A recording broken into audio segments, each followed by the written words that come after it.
खबर से जिसने 3 राज्यों में बीजेपी ने झंडा गाड़ा तो कांग्रेस को मिली शिकस्त। बात तो जमा सही कह रहे हैं यार। रुक्का उड़ा पाट्या और डीजे हरियाणा में बाजा। तो भाई एक बात तो है यार, हरियाणा कांग्रेस वाले जो दिग्गज उड़ा प्रचार करने जा रहे थे उनकी तो भाई रे माटी होगी, पर जो हरियाणा बीजेपी वाले उड़ जा रहे थे प्रचार करने, भाई उनका जोश तो पूरा जीतता है भाई हो जैसे। बिल्कुल विकास भाई, जहाँ बीजेपी की जीत के कारण हरियाणा के नेता गदगद हैं तो वहीं कांग्रेस के नेताओं की हवाइयां उड़ गई हैं। और हरियाणा के गृह मंत्री अनिल विज ने कहा कि कांग्रेस का सब कुछ बह गया। सब कुछ बह गया कांग्रेस का 3 प्रदेशों में। अब बहते हुए पानी में ये टुकड़े ढूंढ रहे हैं। भाई बात तो जमा सही है यार। हरियाणा कांग्रेस के दिग्गजा की साख जो दाव पे लाग रही थी, तो भाई यह हारते पचानी आसान बात तो ना है, टेढ़ी खीर से। बिल्कुल विकास भाई, वहीं हरियाणा के कृषि मंत्री जेपी दलाल ने कहा कि जिस तरह से वो 3 राज्यों चुनाव जीते हैं वैसे ही हरियाणा के लोकसभा और विधानसभा चुनाव में भी वो इस क्रम को जारी रखेंगे। एक तरफा 10 की 10 लोकसभा की सीटें और भारी बहुमत से विधानसभा की सीटें हमें मिलेंगी। हरियाणा बीजेपी तय उनका जो आला कमान बुझे, अगर भाई इस जीत तनु बताओ हाउस द जोश, तो सारे लोग कहेंगे हाई सर। विकास भाई आपका जोश कुछ न कुछ हाई लग रहा है मुझे तो।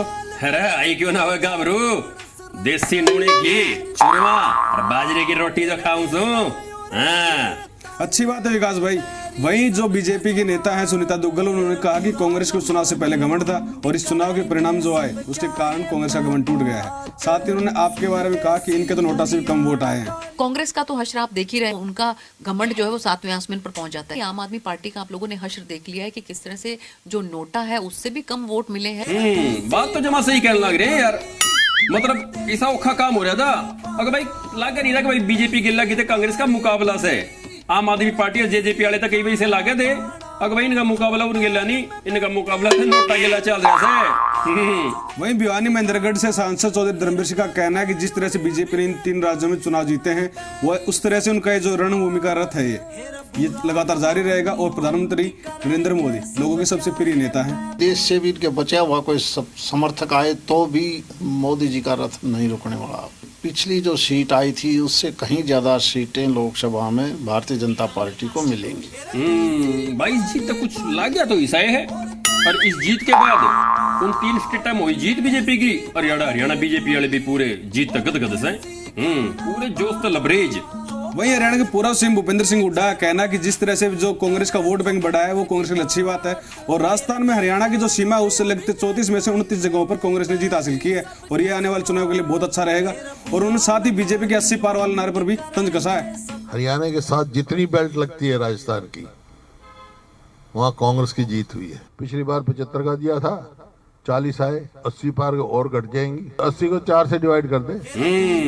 भाई पॉइंट तो मान लग रहा है, पर नेताजी देख लो किगत बनी है और हरियाणा में देख लो क्यों होगा। पहले गुटबाजी की मार चल रही है, संगठन नहीं बनने लग रहा है। अरे ऊपर दे आगे इलेक्शन, देख लो क्या कहानी बनेगी। थोड़ा संभल जाओ, सुधर जाओ, कमर कस लो। कृष्णपाल गुर्जर उन्होंने कहा कि लोकसभा और विधानसभा चुनाव अगर कभी भी साथ में हो तो उन्हें कोई समस्या नहीं है, बीजेपी इसके लिए तैयार है। चुनाव आयोग जब भी चुनाव कराएगा हरियाणा तैयार है। पर मैंने नू बताओ ये जो नगर निगम चुनाव है वो क्यों नहीं कराने लग रही, वो क्या तटका रखे है? राजस्थान में जेजेपी के प्रदर्शन पर डॉक्टर अजय सिंह चौटाला का कहना है कि वहां पर प्रदेश ने जो तीसरा मोर्चा था उसको नकारा है और साथ ही उन्होंने आपके बारे में कुछ कहा है, वो आप देख लीजिए। राजस्थान के चुनाव परिणाम देख रहे हो कि हमें नहीं सभी तीसरी पार्टियों को नकार दिया। उनके मतलब कैंडिडेट आ रहे हैं, उनकी पूरी पार्टी आ रही है, फजीत हुई है और आपकी पार्टी मतलब राजस्थान विधानसभा में फिट न हुई। वो आपने इन लाइनों के नेता अभय चौटाला के बेबाक बोल तो सुने होंगे, लेकिन आपने उनकी जुबान से शायद ही गाना कभी सुना हो। उन्होंने जेजेपी की हार पर कुछ इस तरह से कटाक्ष किया है, देख लीजिए उनका नया गाना। 2 बेचारे बिना सहारे फिरते हैं मारे मारे, बिन ताले की चाबी लेकर घूमते हैं सारे। मैं तो आज भी कहता हूँ बेचारा हूँ, मैं ना तो जिस समय इंडियन नेशनल लोकदल से बाहर निकाला था तब हम हारे थे, ना आज हारे। ले भाई चाचा मस्त और भतीजा पस्त। वहीं हरियाणा के डिप्टी सीएम दुष्यंत चौटाला ने जेजेपी के प्रदर्शन पर कहा कि पहले वहां पर कोई भी झंडा उठाने वाला नहीं था और अब वहां पर 60,000 लोग उनके लिए झंडा उठाने को तैयार हैं।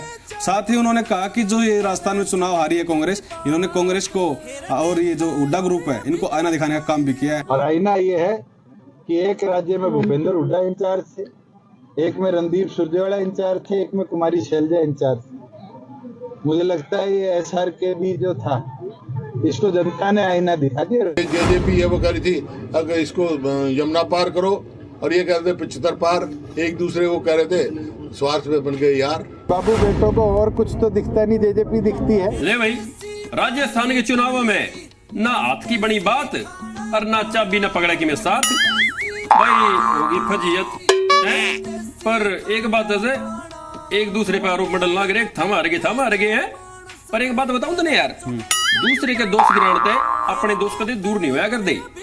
वहीं आईएसओ के राष्ट्रीय नेता अर्जुन चौटाला ने कहा कि कुछ लोग चाबियां लेकर राजस्थान गए थे, ताले नहीं खुले। साथ ही उन्होंने कहा कि चुनाव के दौरान एक सबसे बड़ी एक खबर आई थी कि जेजेपी का खाता खुल गया, फिर पता चला कि 2 वोट उनको मिल गए हैं। कई सारी चाबियां लेके गए थे कई ताले खोलने के लिए। एक जगह तो हमें यूं बेरा पड़ा, 14 राउंड के बाद बड़ी खबर आई कि खाता खुला 2 वोट पे जसपा का। बाबू बेटों को और कुछ तो दिखता नहीं, जेजेपी दिखती है।